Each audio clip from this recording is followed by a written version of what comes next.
country has embarked on a drive to increase tourism, so the ballooning was a good fit, and having a festival every year brings a lot of joy and happiness to people. Hello and welcome to Qatar 365 with me, Laila Humaira. On this episode, we explore all the ways residents and visitors can see Qatar's beauty spots, whether it's on wheels, wings, or water. But first, you're probably familiar with the iconic skyline behind me. Doha's West Bay skyline is often appreciated by tourists on foot or by car. But Adel Halim embarked on a journey by air and sea. Just prior to landing at Qatar's Hamid International Airport, passengers are greeted by stunning views of the country's Pearl Island, the luxurious man-made island sitting on 4 million meters of reclaimed land. Many visitors head into the city along the picturesque Corniche, but that's just one way to experience Qatar's skyline. If you're seeking an adventure high in the sky, a hot air balloon ride may be what you're looking for. You'll get a bird's eye view of Doha and beyond from about 600 meters in the air. It's a totally different perspective. I mean, for me, I've been born and raised here, and having the experience of flying in a balloon and seeing it from a different perspective is totally different. Same familiar areas, but the view is absolutely amazing. Captain Hassan Al-Musawi is a longtime commercial pilot and says the beauty of a hot air balloon is captivating to people of all ages. We wanted to have something different. The country has embarked on a drive to increase tourism, so the ballooning was a good fit, and having a festival every year brings a lot of joy and happiness to people. The Qatar Balloon Festival started in 2019 and recently completed its 5th edition.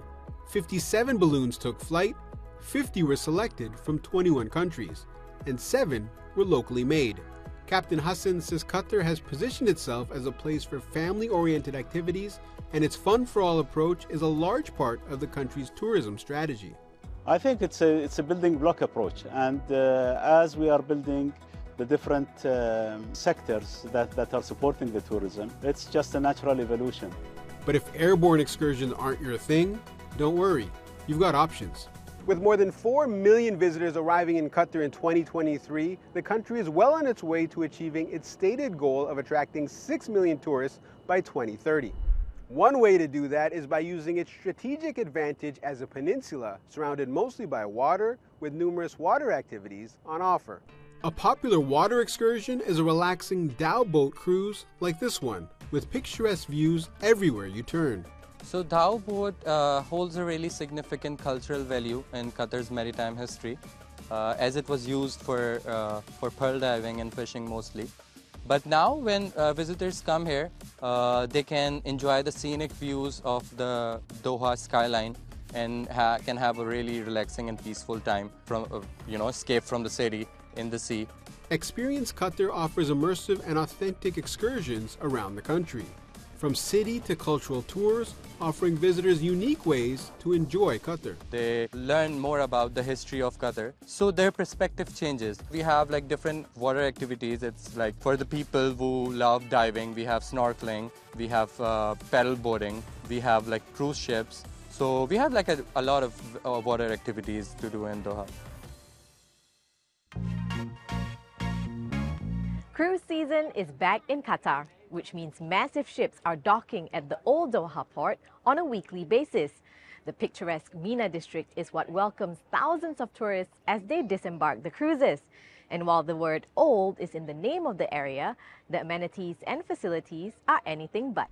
I spoke to Muhammad Abdullah Al-Mullah, the CEO of Old Doha Port, to find out how the harbour is boosting Qatar's maritime tourism. Thank you for having us today here at the Old Doha Port. Can you tell us first the historical and cultural significance of the Old Doha Port, and how did it help shape Qatar's development as a country?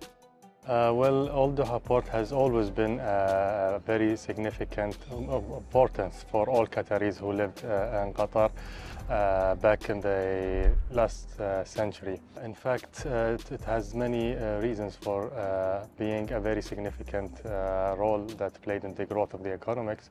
due to the fact that this port was the first and the only commercial port back in the 1940s, 50s, all the way till only recently, 2017, when all the commercial operations moved from this port.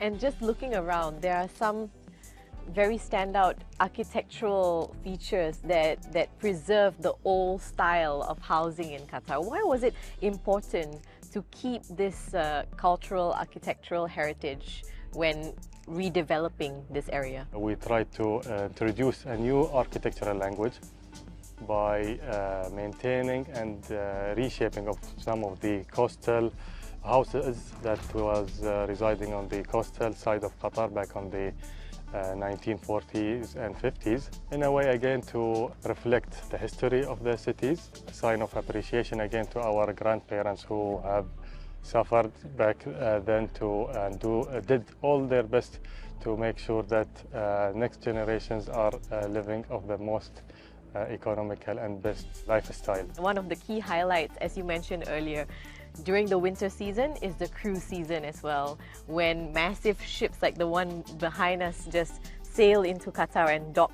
themselves here and carrying hundreds and thousands of visitors. Can you tell us then the importance of the cruise season to Qatar's tourism industry? Cruise season definitely is one of the most important aspects that contributes directly to the tourism Qatar. The passengers numbers have been increasing from year to year. So, for example, last season 23-2024, we have reached about 360,000 passengers in that season. The forecast for this season, hopefully we will hit 400 plus.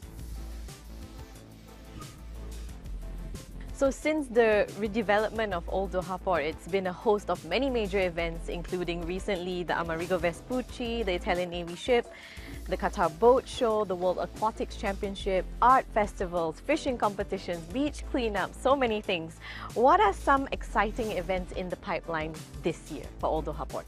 Today we have the Doha Port considered as a home porting. This year we have started some of the trips that starts from Qatar and takes a tour in the region and ends in Qatar as well. Capacity-wise, definitely the terminal can accommodate 2 mega cruise ships simultaneously, which definitely was one of the reasons that contributed in reaching into the home porting objective. From flying high in a hot air balloon to cruising along the Doha skyline, it's no wonder why Qatar is a hot tourist destination. And if all the fun makes you a little sleepy, there are plenty of hotels to sit back and relax after the sun goes down. Just be warned, as Joanna Hoos found out, some of them are so unique that you'd wish you'd never have to fall asleep. With over 40,000 hotel rooms, Doha has no shortage of memorable places to stay. From modest accommodation to 5-star luxury, Qatar's capital offers something for all visitors. But for those dreaming of a little adventure or silence and serenity, I've left the dazzling lights of the city behind to explore the country's roads less traveled and hit the hay in some of Qatar's extraordinary hotels. First stop on my rather bumpy ride is the Outpost Al Barari, located in the Inland Sea Nature Reserve. As the name suggests, the outpost is hidden away, nestled in a sea of sand some 66 kilometers south of the hustle and bustle of Doha. So the Outpost Al Barari is located in the southern part of Qatar and is unique for his desert wilderness, and his vast dunes, which are meeting the Arabian Gulf. The design was inspired by the surrounding landscape as well the sustainable architecture of the hotel. It's not just the hotel's surroundings of dancing dunes that instills a sense of wonder. As the sun sets and the desert descends into darkness, the sky above Outpost lights up. It's a little bit past my bedtime, but who needs sleep in a dreamy setting like this? And there's plenty to see here after dark, through the hotel's telescopes or at this outdoor cinema for a movie under the shooting stars. So whether it's the action on the big screen or the splendors of the universe above, I might be in for a sleepless night. New dawn, new day, and I'm out for a thrilling time in the dunes this morning. Outpost has plenty of activities on offer to get your heart racing. We offer a wide range of activities which is related to the desert. We offer camel tours, we do buggy safaris, electric fed bike tours, and as well we offer a wide range of wellness activities and yoga classes. For a bit more peace and quiet, I've travelled to the UNESCO-protected Al Reem Biosphere Reserve on Qatar's western coast, home to our Wildreservat Ras Abrouq hotel, a luxury resort that is all about connecting with nature. So it's one of the places you can absolutely switch off. We don't have any TV, so you absolutely disconnect, again, being with the nature. And then you walk through, you have a beautiful sea line, you can enjoy the nice, clean air around the sea. And then we do these beautiful concepts of sound healing around here. Again, using the natural elements that have given to us. I like to do sound healings with a different instrument, such as crystal balls, gong, different special sounds. And I like to choose different location around our property. It's kind of haven for reconnection, rejuvenation, and a wellness journey to encourage self-exploration and empower positive impact. With so much natural beauty in this land of sea, sun and sand, dreams come to life before you even get into bed.